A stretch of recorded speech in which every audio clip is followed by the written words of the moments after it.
ಹೇಗಿದ್ದೀರಾ? ಚೆನ್ನಾಗಿದ್ದೀರಾ? ನಾನು ಕೂಡ ಚೆನ್ನಾಗಿದ್ದೀನಿ. Welcome to my channel. ಇವತ್ತು ಬಂದು ನಾನು ವಿಶೇಷವಾಗಿ ಸ್ವೀಟ್ ಮಾಡ್ತಾ ಇದ್ದೀನಿ. ಮಾಡೋದು ಹೇಗೆ ನೋಡೋಣ ಬಂದಿದ್ದೆ. ಇದರಲ್ಲಿ 1 ಕಪ್ಪು ಮೈದಾ ಹಿಟ್ಟು ತಗೊಂಡಿದ್ದೀನಿ. ಇದರಲ್ಲಿ ನಾನು ಅರ್ಧ ಕಪ್ಪು ಸಕ್ಕರೆನ ಪೌಡ್ರ್ ಮಾಡಿ ಇಟ್ಕೊಂಡಿದ್ದೀನಿ.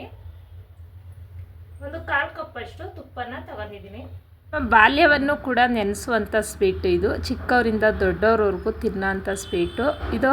ಬಂದು ಹಾಲ್ಕೋವ ಅಂತಾರೆ, ಮತ್ತು ಇದನ್ನು ಪಾಲ್ಕೋವ ಅಂತಲೂ ಕೂಡ ಅಂತಾರೆ. ನಾವು ಮಾತ್ರ ಇದನ್ನು ಹಾಲ್ಕೋವ ಅಂತಲೇ ಹೇಳೋದು ಕೂಡ ಅದೇ. ಅಂದರೆ ತುಂಬ ಚೆನ್ನಾಗಿರುತ್ತೆ. ಇದನ್ನು ಮಾಡೋಣ ಬನ್ನಿ. ಮಾಡೋದು ಹೇಗೆ ಅಂತ ನೋಡೋಣ. ಇದರಲ್ಲಿ ಬಂದು ನಾನು ಒಂದು ಬಾಣಲಿನ ಇಟ್ಕೊಂಡಿದ್ದೀನಿ. ಬಾಣಲಿನ ಇಟ್ಟು ಅದಕ್ಕೆ ತುಪ್ಪನೂ ಕೂಡ ಹಾಕ್ತಾಯಿದ್ದೀನಿ. ಇದು ಮೆಜರ್ಮೆಂಟಲ್ಲಿ ಮಾಡಿದ್ರೆ ತುಂಬಾ ಚೆನ್ನಾಗಿ ಬರುತ್ತೆ. ಇವಾಗ ನಾನು ಆವಾಗಲೇ ತೋರಿಸಿದಂಥ ಮೈದಾ ಹಿಟ್ಟನ್ನು ಹಾಕಿ ಇದನ್ನು ಮೀಡಿಯಮ್ ಫ್ಲೇಮಲ್ಲಿ ಇಟ್ಕೊಂಡು ಹುರ್ಕೊಳ್ಳೋಣ. ಇದು ಯಾವುದೇ ಕಾರಣಕ್ಕೂ ಸ್ಟವ್ನ ಜಾಸ್ತಿ ಮಾಡ್ಕೊಳ್ಳೋಕೆ ಹೋಗಬೇಡಿ. ಮೀಡಿಯಮ್ ಫ್ಲೇಮಲ್ಲೇ ಒಂದು 15ರಿಂದ 20 ನಿಮಿಷ ಹುರಿಲೇಬೇಕಾಗುತ್ತೆ. ಯಾಕೆಂದರೆ ನಾವು ಸ್ವಲ್ಪ ಹುರಿದ್ಬಿಟ್ಟು ಸ್ವಲ್ಪ ಮಾಡೋಕ್ಕೋದ್ರೆ ಅದು ಹೊಂದ್ಕೊಳ್ಳೋದು ಇಲ್ಲ, ಸ್ವೀಟು ಚೆನ್ನಾಗಿ ಬರೋದು ಇಲ್ಲ.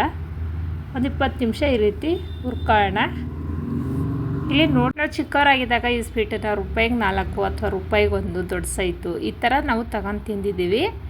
ಇವಾಗ ನಾನು ಅದನ್ನೇ ಮಾಡಿ ತೋರಿಸ್ತಾ ಇದ್ದೀನಿ. ತುಂಬ ಇಷ್ಟವಾದಂಥ ಸ್ವೀಟು. ನೀವು ತಿನ್ನಬೇಕಾದ್ರೆ ಆ ವೇಜಲ್ಲಿ ಎಷ್ಟಿತ್ತು ಅದು ರೈಟು ಅಂತ ಕಮೆಂಟ್ ಮೂಲಕ ತಿಳಿಸಿ. ಇವಾಗ ಇದು ಹಿಟ್ಟು ರೆಡಿಯಾಗಿದೆ.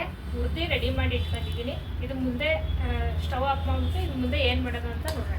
ಇವಾಗ ರೆಡಿಯಾಗಿದೆ. ಅದನ್ನು ನಾನು ಒಂದು ತಟ್ಟೆಗೆ ಸರ್ವ್ ಮಾಡ್ಕೊತಾ ಇದ್ದೀನಿ. ಸ್ವಲ್ಪ ಬಿಸಿ ತಣ್ಣಗಾಗಲಿ ಅಂತ. ಯಾಕೆಂದರೆ ಅದನ್ನು ಕೈಯಲ್ಲೇ ಹಾಕಿ ಪೂರ್ತಿಯಾಗಿ ಮಿಕ್ಸ್ ಮಾಡಬೇಕು. ಸ್ವಲ್ಪ ತಣ್ಣಗಾದಮೇಲೆ ನಾನು ಆವಾಗಲೇ ತೋರಿಸಿದಂಥ ಸಕ್ಕರೆ ಪೌಡ್ರನ್ನೂ ಕೂಡ ಈ ರೀತಿ ಹಾಕಿ ಮಿಕ್ಸ್ ಮಾಡ್ತಾಯಿದ್ದೀನಿ. ಇದಕ್ಕೇನು ನೀರು ಹಾಲು ಅಂತ ಅಗತ್ಯ ಏನಿಲ್ಲ. ಸ್ವಲ್ಪ ತುಪ್ಪ, ಮೈದಾ ಹಿಟ್ಟು, ಸಕ್ಕರೆ ಇದ್ದರೆ ಸಾಕು. ತುಂಬಾ ಟೇಸ್ಟಿಯಾಗಿ ತಿನ್ನೋವಂಥ ಸ್ವೀಟನ್ನು ಕೂಡ ನಾವು ಮಾಡ್ಕೋಬೋದು. ಹಾಲ್ಕೋವ ದೊಡ್ಡವರಿಂದ ಚಿಕ್ಕವ್ರವರೆಗೂ ಇಷ್ಟ ಆಗುತ್ತೆ. ನಮಗೆ ಇವಾಗಲೂ ಕೂಡ ಇದು ತುಂಬ ಇಷ್ಟ ಆಗುತ್ತೆ. ನಿಮಗೆ ಮೂಡಿದ್ರೆ ಹಾಕೋಬೋದು. ಅದೇನಿಲ್ಲ ಅಂದರೆ ಒಂದು ಪ್ಲೇಟೋ ಅಥವಾ ಒಂದು ತಟ್ಟೆಗೋ ಹಾಕಿ ಶೇಪ್ ಕೊಟ್ಕೊಳ್ಳೋಣ. ನಾವು ಕೆಳಗಡೆ ಒಂದು ಪ್ಲೇನ್ ಪೇಪರ್ ಹಾಕಿದ್ದಿ, ಅದಕ್ಕೆ ಸ್ವಲ್ಪ ತುಪ್ಪ ಸ್ಪ್ರೆಡ್ ಮಾಡಿ ಹಾಕಿದ್ದೀನಿ. ಅದನ್ನು ನಾನು ತೋರ್ಸೋಕ್ಕಾಗಿಲ್ಲ. ಈಗ ನೋಡ್ತಾ ಇರ್ಬೋದು ಪರ್ಫೆಕ್ಟಾಗಿ ಬಂದಿದೆ. ತುಂಬಾ ಚೆನ್ನಾಗೂ ಕೂಡ ಬಂದಿದೆ. ನಮಗೆ ಯಾವ ಶೇಪ್ ಬೇಕೋ ಅಥವಾ ಯಾವ ಸೈಜ್ ಬೇಕೋ ಆ ಸೈಜ್ಗೆ ಕಟ್ ಮಾಡಿ ಇಟ್ಕೊಳ್ಳೋಣ. ಇದು ಮಕ್ಕಳು ಮನೇಲಿದ್ರಂತೂ ಮಾಡಿ 1 ವಾರ 15 ದಿನ ಕೂಡ ಅದನ್ನು ಸ್ಟೋರೇಜ್ ಮಾಡಿ ಇಟ್ಕೋಬೋದು. ಮಕ್ಕಳು ಹೊತ್ತಾಗೆಲ್ಲ ಕೊಡ್ಬೋದು. ನಾವು ಅದೇ ರೀತಿ ಮಾಡಿದ್ದೀವಿ. ಅದಕ್ಕಾಗಿ ನಾನು ಕೂಡ ಅದನ್ನೇ ಹೇಳ್ತಾ ಇದ್ದೀನಿ. ಇವಾಗ ನೋಡಿ ಇದನ್ನು ಟೇಸ್ಟ್ ಮಾಡಿ ಕೂಡ ನಾನು ನೋಡ್ತೀನಿ. ಹಾಲ್ಕೋವ ರೆಡಿಯಾಗಿದೆ. ಟೇಸ್ಟ್ ನೋಡೋಣ.